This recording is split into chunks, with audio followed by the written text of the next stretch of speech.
Hello. Hey y'all, happy Saturday.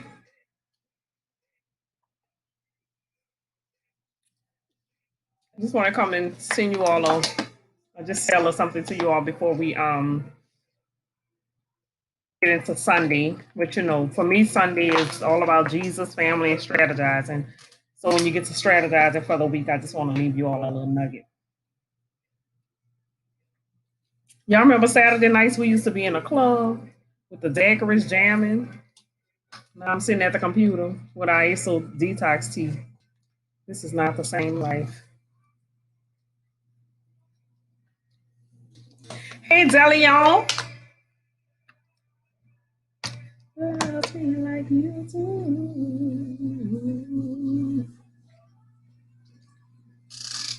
So yeah, I really wanted to just come and send you all a quick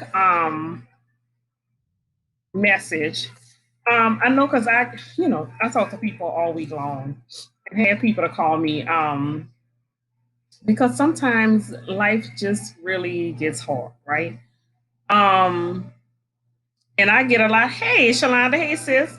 I get a lot of calls, especially from entrepreneurs that how do you keep going? What do you do? Those type of things or whatever, right? Because entrepreneurship can really be taxing and discouraging at times, right? So I will not lie to you and tell you that there are not times where I feel like saying hell with this. Let me just go get a regular 9 to 5. It's like come on and rest my nerves after 5 o'clock, right?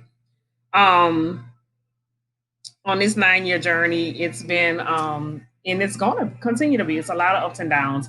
I tell my clients they have to learn how to ride the wave, right? So what do I mean by riding the wave? Waves go up, then they come down, and then they go up, and then they come down, right? And so you have to learn how to, excuse me, maintain in the low seasons. Um, just like you stay up in the high seasons, right? So everything ain't always be on the high. You ain't always have mountaintop experiences in entrepreneurship and no other facet of your life, right? Sometimes there's going to be some valleys, and there's going to be some mountaintop experience, and that's just the reality of life, right? It's not just entrepreneurship. This is life in general. So entrepreneurship is no different, right? We just get discouraged a lot quicker because the money not coming in fast enough, whatever the reasons are or whatever, and we want to jump ship and go back to what's comfortable. But with all of that being said, you have to remember why you started doing what you're doing, and it doesn't matter if it's going to school, because school is definitely not easy. Listen, I was in school in undergrad because I was the first generation family. I had nobody to confer with or consult with to figure out what major I needed to pursue. None of that or whatever, right? It took me 10 whole years to finish undergrad, right? Um, but I mean, there were times that I wanted to give up, and then I had my daughter, and I was like, "Yep, that's not an option anymore." You know what I mean? So, sometimes it may take a lot longer to get to the finish line, but you have to remember why you started doing what you're doing, right? And keep that ever so present in front of you, right? Um, the reason why initially when I started pursuing a degree in school, it was not for a very good reason. Um, my dad was never, he wasn't an active part of my life or whatever, right? And so, um, as I got older and got to be an older teenager, I was pretty bitter. You know what I mean? I was just angry with life. I was an angry teenager. I was really hurt by the fact that he'd abandoned me, but I was angry with life ultimately, right? But my point was I had to prove it to him that I could be successful without him being in my life. And so that was my fuel to get through. Like, I don't care how long it take me to get this undergrad degree. I'm gonna get this degree and I'm gonna turn back and I'm gonna tell him, boop, didn't need you, right? And that fueled me for quite some time. It actually fueled me straight through grad school, right? Even though I had my daughter when I was in undergrad, I didn't convert my fuel, right? It was just like I have to prove to him that I didn't need him to be successful. Eventually he died, and I never got the opportunity to do the presentation that was going on in my head, like I was gonna do it.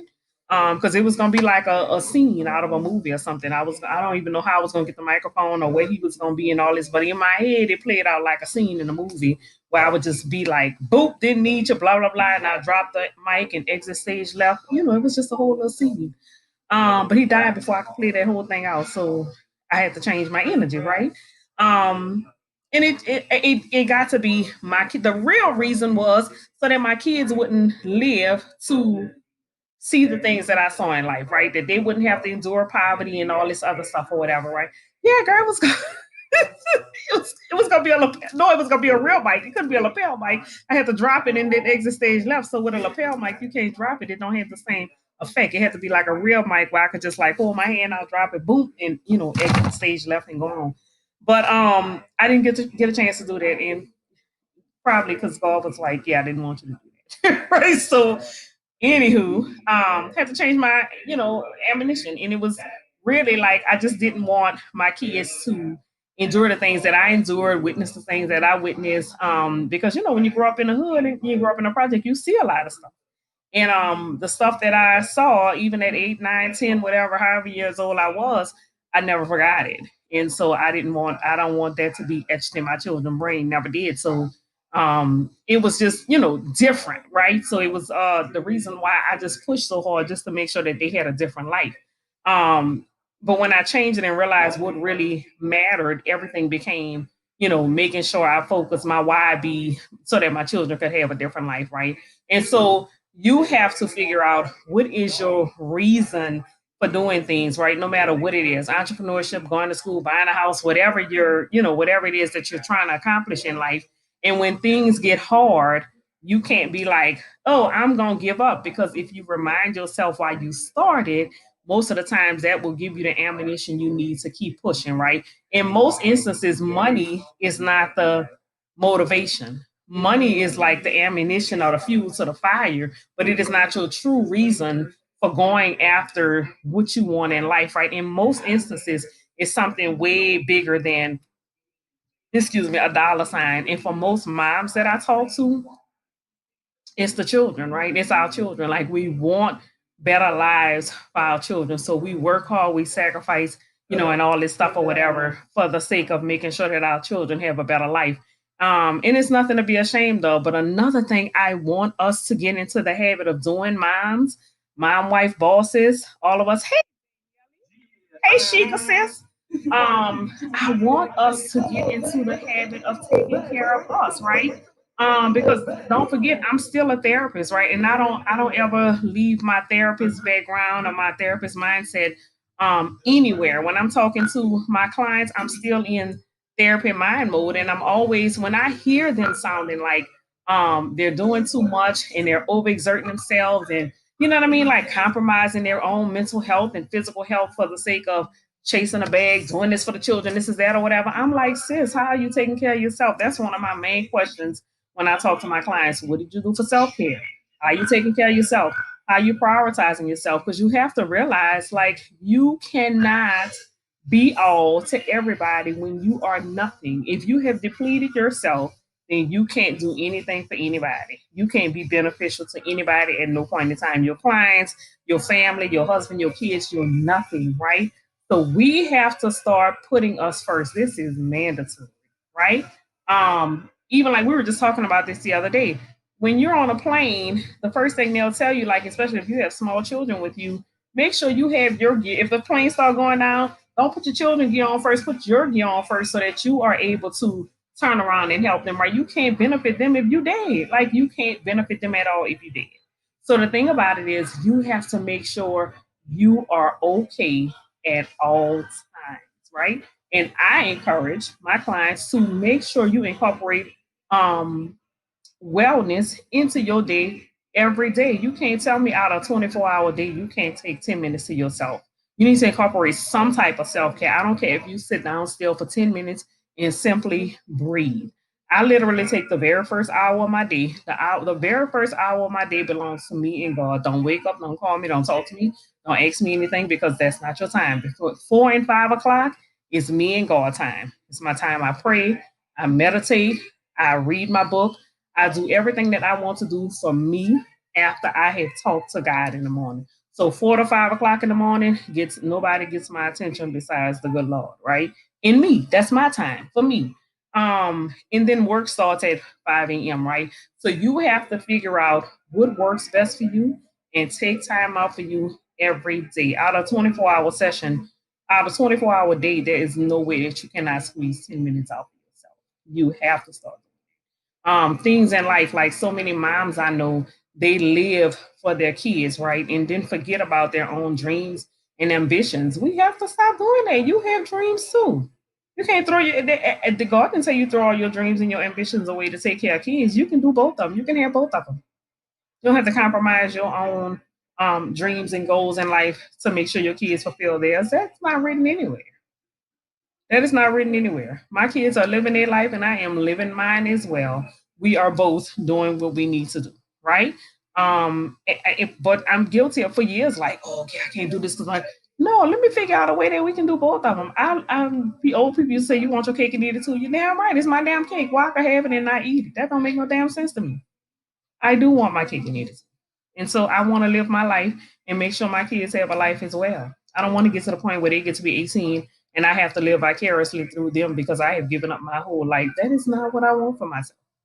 And that's not what I want for you ladies. I want you all to figure out what the hell your life look like and live your life and make sure your children have a well balanced life and you have a well balanced life as well. Yes, we can have our cake and eat it. It's time out for us having our cake and then giving this every damn body else. Eat your damn cake. Eat the cake, enemy. Eat the cake, please. All right, y'all. So I just wanted to encourage you all. Yes, man. Yeah, you currently on a weekend getaway? Yes, ma'am. I love it. Sis, take care of yourself. Um, I'll shut you down, Shalonda. What I did. I don't even know what I did to Shalonda, y'all. But if it made her take care of herself, I'm glad I did it to her. Okay, so yes, please take care of yourself. Keep your whys in front of you, but make sure on your honey-do list, honey, make sure you on your do list. Do you before you start doing anybody else. Certainly do the kids, do the husband, do the business, all this stuff, but do you first. Make sure you in that mix, okay? All right, but again, I don't even know how I digress. I got on to self-care for women, but that's what I've really been talking to a lot of my clients about. Like, okay, I don't hear self-care now. I hear you doing this for the children, this for this, but I don't hear no self-care. So that's like one of my things that I am really pounding into my clients. But yeah, do you? You have to. It's mandatory. It's mandatory. But yeah, I just wanted to keep you all reminded. Whatever your reason is, whatever your why is, keep it in front of you, and that will keep you pushing. Again, money ain't the motivator. Money adds fuel to the fire, but it definitely ain't the motivator. Because a lot of times things get so hard, we'll just be like, you know what? Yeah, with the money. I'm just gonna go back to a regular 9 to 5 where I don't have to think about all of this or whatever. But in most instances, when you remember why you started, it will help you not to quit. It's just that simple. All right, y'all. So I just finished working for the day. I've been at this desk most of the day today. So I think I'm gonna read a little bit and I'm gonna get up from here so I can get back to it tomorrow. I have a couple of speaking engagements tomorrow, so I can't strategize like I would normally strategize on Sundays, but I'll get to it. All right, y'all. So you all have a wonderful night. This is my new yes, Laura. My new version of Saturday Night Live. Because y'all know when we was younger, we used to hit up the clubs, everything. We had a good time when we was young. Those days over. What am I drinking? Ice or tea. So I can detox during the night or by tomorrow. This the new daiquiri, y'all. You get to be 45, you ain't looking for daiquiris in clubs no more. You're just looking for a normal life. So this is my normal life. All right, y'all. Thank y'all so much for joining me on a Saturday night. I will talk with you guys soon. Y'all have a wonderful